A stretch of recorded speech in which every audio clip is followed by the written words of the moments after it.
इस समय हम मौजूद है रायबरेली जनपद के महाराजगंज विकासखंड क्षेत्र के पुरासी ग्राम सभा के सुखलिया गांव में। ये वही सुखलिया गांव है जो हर बार टापू में तब्दील हो जाता है। लगातार गांव के लोगों की समस्याओं को देखने के लिए, उसकी बारीकी से जांच करने के लिए हम आज गांव जा रहे हैं। यहाँ के लोगों की जो समस्याएं हैं उसको बारीकी से देखेंगे।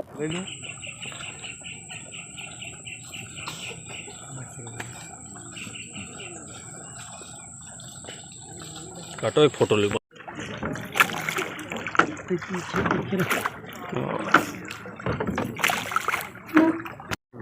इस समय हम मौजूद हैं रायबरेली जनपद के महाराजगंज विकासखंड क्षेत्र के पुरासी ग्राम सभा के सुखलिया गांव में। ये वही सुखलिया गांव है जो हर बार बारिश के मौसम में टापू में तब्दील हो जाता है। इस बार भी तेज बारिश ने सुखलिया गांव को टापू में तब्दील कर दिया है। सुखलिया गांव को आने जाने वाले सभी रास्ते इस समय तालाब में तब्दील हो गए हैं। हमारे साथ इस समय कांग्रेस के प्रदेश महासचिव सुशील पासी जी मौजूद हैं, जो राहत सामग्री लेकर गांव जा रहे हैं। हम उनसे बात करेंगे और जानेंगे कि सुखलिया गांव, क्योंकि इनकी विधानसभा क्षेत्र में पड़ता है, तो इस गांव में ये समस्या कितने दिनों से है। सुशील जी, आपका बहुत बहुत स्वागत है। और आप कहाँ जा रहे हैं? मैं पुरासी ग्राम सभा की गांव है सुखलिया गांव। कल भी मैं आया था और मैंने गांव का जायज़ा लिया है। पूरा गांव बाढ़ से ग्रस्त है। हमारा पूरा क्षेत्र जो शिवगढ़ से लेकर के महाराजगंज होते हुए, ये जो शिवगढ़ ड्रेन और महाराजगंज ड्रेन है, इसकी जो सफाई के नाम पर लूट होती है, उसी का दंश और उसी का परिणाम है कि हमारे किसान बाढ़ से जब ग्रस्त होते हैं तो उनकी फसलें नष्ट हो जाती हैं, उनकी जीविका बर्बाद हो जाती है। और उस समस्या का जो समाधान है, उसको चाहे जो सरकार हो, चाहे जनप्रतिनिधि हों, वो इस पर समाधान ढूंढने का प्रयास नहीं करते हैं। कल मैं आया था और गांव के लोगों के दुख दर्द को समझा हूँ। आज मैं आप लोगों के साथ एक एक घर में जा कर के उनको राशन की किट लेकर के आया हूँ। जो भी सेवा का भाव मेरा हो सकता है उस नाते से मैं आया हूँ, क्योंकि इस समय उनको तात्कालिक लाभ की ज़रूरत है। इस समय उनको समस्या से समाधान में जो सहयोग कर सकते हैं, उस सहयोग की ज़रूरत है। लेकिन मैं देख रहा हूँ लोग सहयोग करने नहीं आ रहे, उस समस्या को केवल देखते हैं और देखकर चले जाते हैं। ये समस्या कितने दिनों से आ रही है यहाँ? ये समस्या कई वर्षों से है और हमारे पूरे क्षेत्र में बाढ़ की समस्या से निजात दिलाने के लिए किसी भी जनप्रतिनिधि ने कभी भी अपने कार्यकाल में कोई काम नहीं किया और लूट अलग से किया है।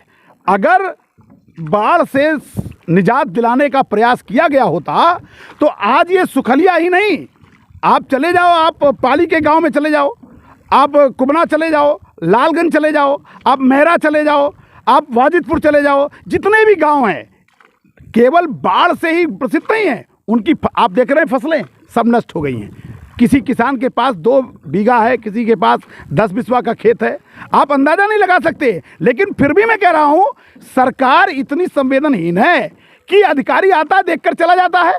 अरे भाई, उसको कुछ राहत सामग्री देनी चाहिए थी, या फिर फसल बीमा कंपनी के नाम पर तमाम किसानों से पैसा लिया जाता है। तो तरीका ये होना चाहिए था कि फसल बीमा कंपनी को बुलाना चाहिए था, मुआवजा देना चाहिए था, राहत सामग्री के नाम पर कुछ करना चाहिए था। लेकिन मैं साफ शब्दों में कह रहा हूँ, चाहे वो जनप्रतिनिधि हो और चाहे सरकार हो, वो सिर्फ ड्रामा कर रही है। ड्रामा से जनता को कोई लाभ मिलने वाला नहीं है। इस बाढ़ का जिम्मेदार आप किसे मानते हैं? इस बाढ़ का जिम्मेदार हमारे जनप्रतिनिधि और हमारी सरकारें हैं। जनप्रतिनिधि ने कभी भी किसी भी सदन में इसका प्रस्ताव भी नहीं रखा, कोई आवाज़ भी नहीं उठाई। लोग कह सकते हैं कि भाई हमारे पास कम ताकत थी, ज़्यादा ताकत थी। मैं आपको बता रहा हूँ, मैं आज तक किसी पद पर नहीं हूँ। कल मैं सुखलिया आया तो आज प्रशासन को आना पड़ा। विपक्ष के तमाम ऐसे नेता, सत्ता पक्ष के और तमाम लोगों को सुखलिया गाँव की याद आ गई। सो रहे थे, उनकी नींद से जगे हैं और आज सुखलिया गाँव उनको आना पड़ा है। लेकिन आए भी तो खाली हाथ आए। अरे भाई, वो विधायक रह चुके हैं, पेंशन ले रहे हैं, तनख्वाह ले चुके हैं। गरीब आदमी को आप कुछ राहत नहीं दे सकते हैं?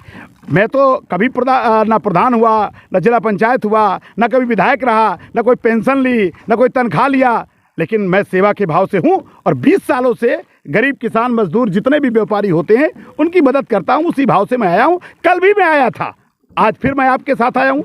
हमारा काम है इस समस्या के निजात दिलाने के लिए, और मैं आपको ये विश्वास दिलाना चाहता हूँ, इस समस्या का निजात भी कांग्रेस पार्टी के पास है। कांग्रेस पार्टी सत्ता में आएगी, सुशील पासी के हाथ में जब भी कभी कलम की ताकत होगी, मैं आपको विश्वास दिलाना चाहता हूं, केवल सुखलिया नहीं, पूरे बछरावा विधानसभा को बाढ़ से निजात दिलाने का काम करूंगा। आप कह रहे हैं कि कांग्रेस पार्टी जब सत्ता में आएगी, पिछले कई दशकों से रायबरेली गांधी परिवार का गढ़ माना जाता है और सोनिया गांधी यहाँ से सांसद हैं। सांसद निधि से भी इस गांव की समस्या का निजात हो सकता था। देखिए, आप पत्रकार हैं, आप जानते हैं कि सांसद निधि से पुल नहीं बना करते हैं। सीवर ड्रेन और ये महाराज इनकी ड्रेन का सफाई का सांसद निधि से नहीं हो सकता।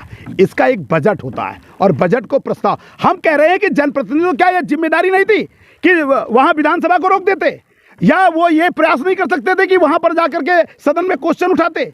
हम ये कह रहे हैं कोई प्रस्ताव हमें दिखा दे। सोनिया गांधी भी सांसद होने के नाते रायबरेली की जनप्रतिनिधि ही हैं, उनकी भी जिम्मेदारी है या नहीं? नहीं, सांसद जी की जिम्मेदारी है। तो मैं कांग्रेस का महासचिव में आया किस लिए हूँ? मैं कांग्रेस का ही तो पदाधिकारी हूँ। कांग्रेस के अलावा कौन आ रहा है भाई? मैं तो आया हूँ तो कांग्रेस का प्रतिनिधि बनकर ही तो आया हूँ। तो कांग्रेस जो है, जहाँ जहाँ कई समस्या, कोरोना काल में किसने मदद किया? कांग्रेस ने किया। अगर हमने भी किया तो वो भी कांग्रेस ने किया ना। तो ये इसको कांग्रेस से उससे अलग आप नहीं देख सकते। हमारी 32 साल से सरकार नहीं है और कोई भी पुल, ये जो पुलों की समस्या है, बाढ़ की समस्या है, ये सरकार से हम बाहर हैं, इसलिए ये समस्या है। और हम आपको विश्वास दिलाना चाहते हैं, आने वाले समय में कांग्रेस इसका निजात करेगी, ये मैं आपको विश्वास दिलाना चाहता हूं। ये हमारे साथ कांग्रेस पार्टी के प्रदेश महासचिव सुशील पासी जी थे, जिनका साफ कहना है कि मैं जब कल सुखलिया गांव आया, उसके बाद से ही रायबरेली के जो जनप्रतिनिधि हैं, जो अधिकारी हैं, वो इस गांव आए। आज सुशील पासी राहत सामग्री लेकर के सुखलिया गांव जा रहे हैं, हमारे साथ वो मौजूद हैं। उन्होंने साफ कहा कि जब कांग्रेस पार्टी की सरकार उत्तर प्रदेश में आएगी तो सुखलिया गांव की समस्या का निजात हम करवाने का पूरा प्रयास करेंगे। हमारे क्षेत्र में एक बहुत बड़ी समस्या है कि अब नेता जो जनप्रतिनिधि हैं वो ना जनप्रिय हैं, ना न्यायप्रिय हैं, वो धनप्रिय हैं। ये इस समस्या का कारण है। उनका ध्यान इस पर नहीं है कि इस समस्या का हल कैसे निकले। वो ना तो जनप्रिय, अगर जनता का कल्याण करें तो उन्हें गांव गांव घूमना चाहिए, गांव गांव समस्या का निजात होनी चाहिए, लेकिन वो ना जनप्रिय हैं ना न्यायप्रिय हैं, न्यायप्रिय भी नहीं है, वो केवल धनप्रिय हैं।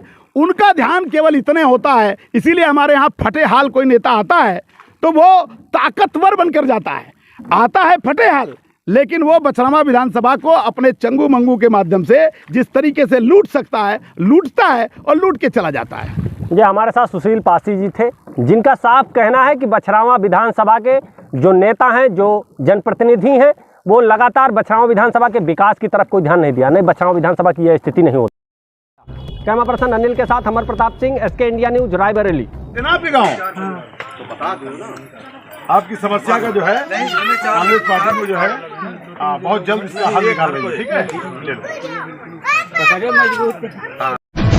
हमारे चैनल को सब्सक्राइब करें और वीडियो सबसे पहले अपने मोबाइल पर पाने के लिए बेल आइकन को दबाएं।